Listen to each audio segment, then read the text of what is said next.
Traffic Report is brought to you by Princeton Baptist Medical Center, advancing hope.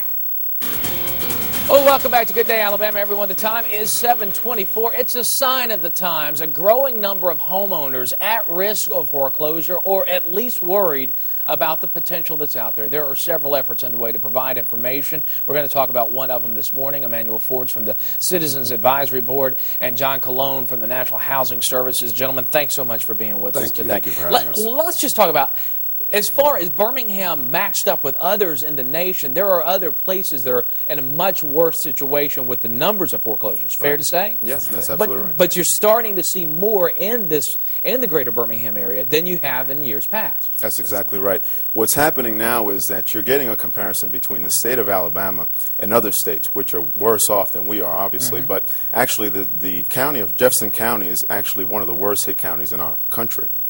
You might recognize Neighbor Works America, who was recently given some money to help with this foreclosure crisis. They recognize Jefferson County as one of the hardest hit counties in our country. And Emmanuel Ford, I will bring you into this conversation because when you start seeing neighbors that are facing these types of situations and watching it on the news, you start kind of thinking what if type situations and start asking your own questions, right? That's correct. And let me say this, it's our mission is to make sure that we can keep families in their homes.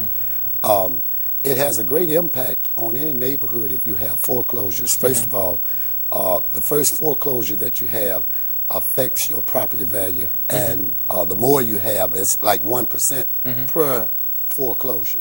So if you go within a certain radius, you might end up with 15.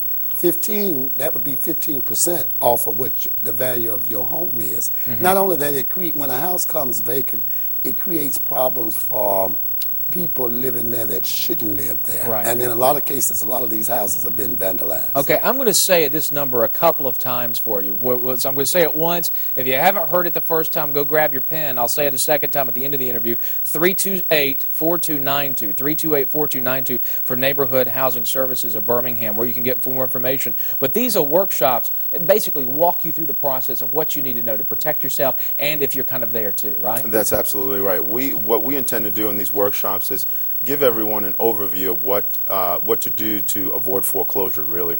What's happening right now is a lot of homeowners are becoming very desperate, and when they think about avoiding foreclosure, they think about trying to come up with the money necessary to pay off their arrearage. And that's not always necessary. Sometimes we can actually negotiate with the lender and get that arrearage tacked on to the end of the loan or restructured. Because that's the key thing, is it's not an end game. There are a lot of lenders willing to negotiate because they want that money as well. They want those payments coming in. That's 328-4292. We've got the information, I think, on the screen as well for a variety of those workshops coming up. 328-4292 is the number. Starting today, going through the week, you can get more detail on it as well. Thank you so much for being with us today, gentlemen. Thank you. It's good talking to you. Good luck with the workshops. Here's Mickey. Okay, Rick, thank you very much, sir. We have temperature readings all across the southeast in the 60s to 50s this morning, and you can see 63 degrees in Birmingham, 61 in Clanton, Gadsden's at 50 degrees.